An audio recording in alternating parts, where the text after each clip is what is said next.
Hey guys, welcome to another episode of It's All About the Music. And we're going to do another special episode. We got Buddy up here with us. And today's video is going to be about music-related films. Okay? So it's about music, it's about films. I'm just going to go in alphabetical order since we're right here by my music and DVD collection. I know a lot of people are not into physical media anymore. I don't care. I'm old. I'm an old millennial. Okay, so jumping right in. We're just gonna do this the old-fashioned way. Check it out. Across the universe. If you like the Beatles, you need to watch this. Just amazing.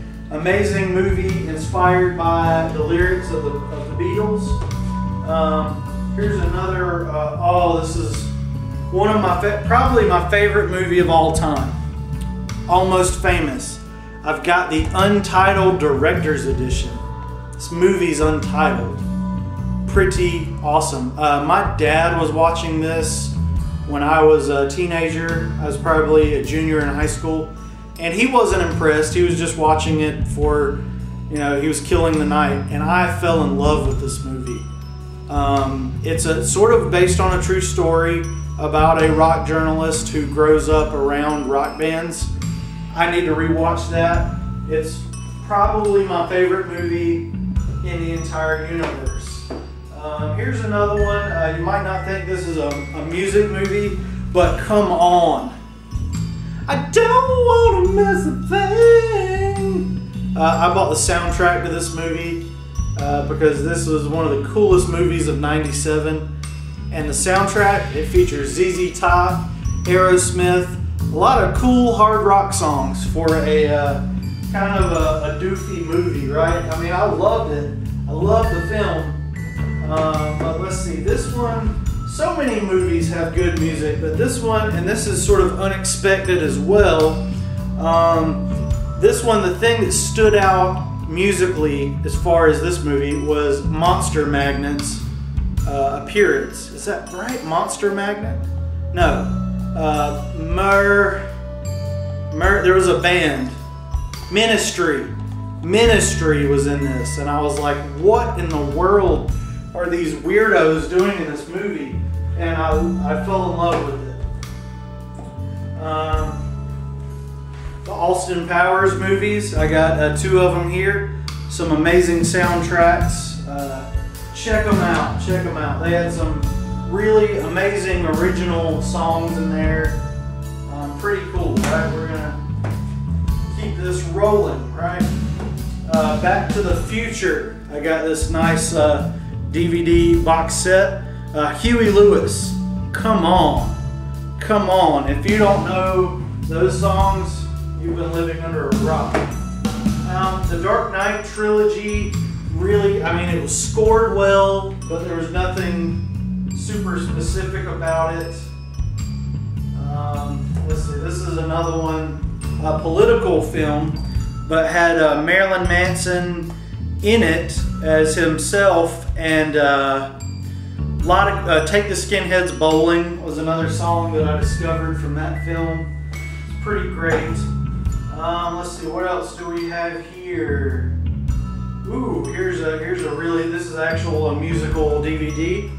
Check it out, Collective Soul. This is a live concert recording with the Atlanta Symphony Youth Orchestra. Check it out. Me and my parents absolutely love this one. Really, really fantastic. Really fantastic.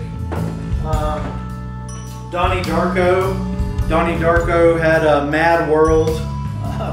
That's probably his most interesting thing. Oh, this is another good soundtrack to a horror movie, The Faculty. Some really great, I think Sheryl Crow, a lot of really great rock and roll in that soundtrack. So, you know, it's kind of a cheesy horror movie. Let's see, Eternal Sunshine of the Spotless Mind was good. Didn't really have any music in it though. we got, ooh, here's one of my favorites, of course, Green Day. Their international super videos. Oh man, check it out. Pretty freaking sweet. Part of my Green Day collection. Let's see what we got here. Here we go. Both of these movies had fantastic soundtracks. The Devil's Rejects probably has my favorite musical scene in a movie.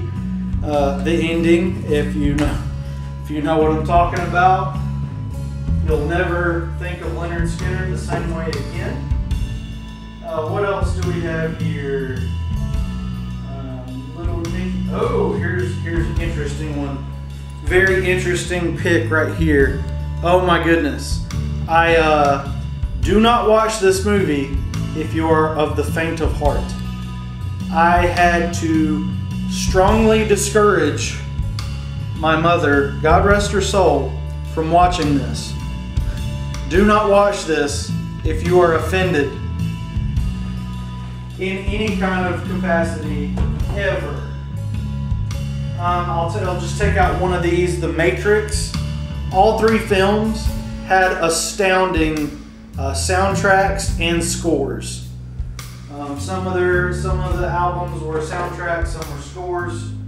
And then we've got the greatest unplugged performance of all time. That's oh my gosh, just buy it. Bought a lot of these as a teenager. Here's another one of my favorite movies of all time. I wanted to be a writer for a while, and this guy wants to be a writer, but his family and friends ruin it for him by being completely incompetent. Okay, here's a classic right here. I need to rewatch this too. I haven't been watching many of my DVDs lately, but Pink Floyd's The Wall. This thing is freaking fantastic. Okay, maybe I'll do like a review of that later. I need to revisit that again. Here's another music-related DVD. Pretty good movie. Howard Stern. I can't think of any songs right off the top of my head, but you know it's pretty dang interesting. Pretty dang interesting. So we're recording still, and where were we at? We got oh my gosh, Reservoir Dogs. Some very memorable music in that for sure. And here's another, probably one of my top films ever, Rocky Horror Picture Show. We definitely need to deep dive into that. And its sequel, which nobody knows about, but probably me and my cousin, Shock Treatment. Almost as good as Rocky Horror Picture Show. Okay, I'm trying to keep these in order because, you know, OCD-ness. Oh my gosh. A retelling of Romeo and Juliet with all the original dialogue, just set in the early 2000s or 90s.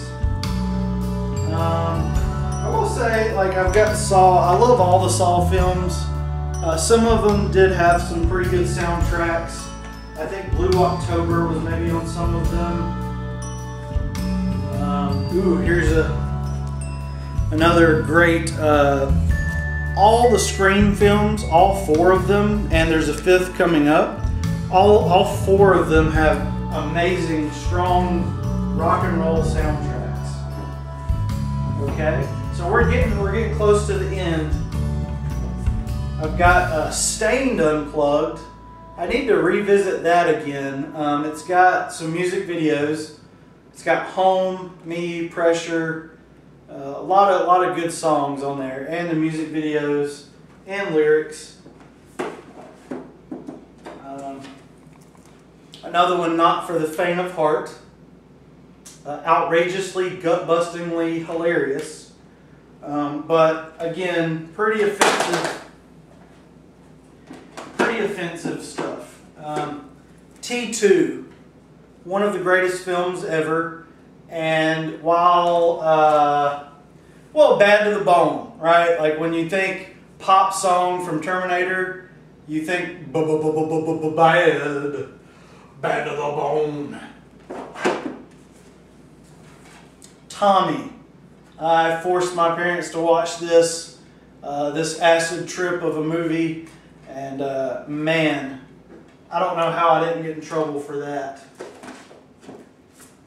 Warped Tour 2003. I was there, and this is some of the best highlights from the Warped Tour. You got Face to Face, you got Avenged Sevenfold. Wow, I didn't even know they were on here.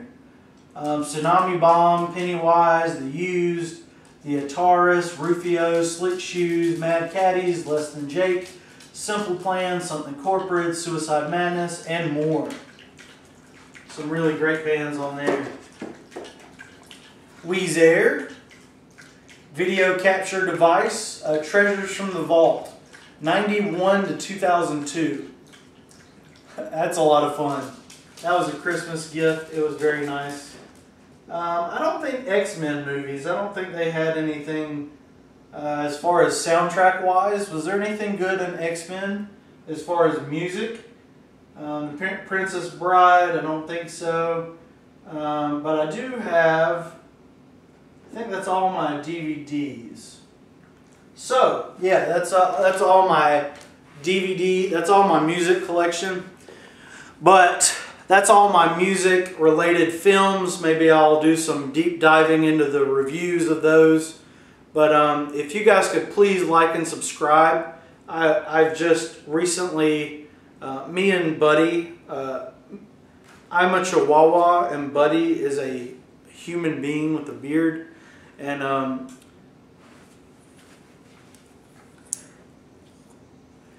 he really needs subscriptions, right, Buddy?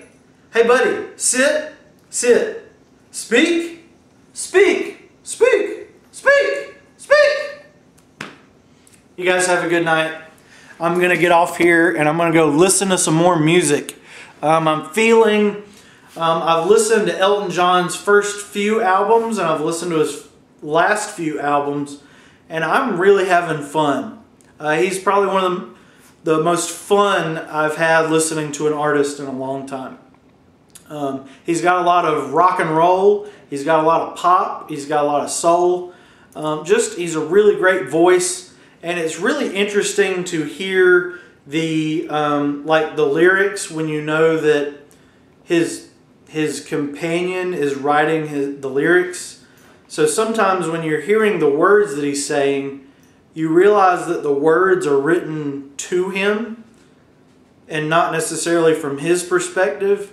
So it's a little confusing, but it's like, oh, these words are like from his friend to him, and then he's singing them back to his friend.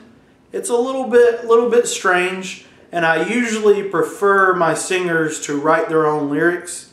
But, you know, Elton John, he's got a good thing going, and we'll let it pass because he's one of the biggest selling artists of all time, right? And we might do a video for that, like biggest selling artist of all time. Go into which ones I like, don't like. You guys like me, subscribe to me, Buddy, and we'll see you guys later.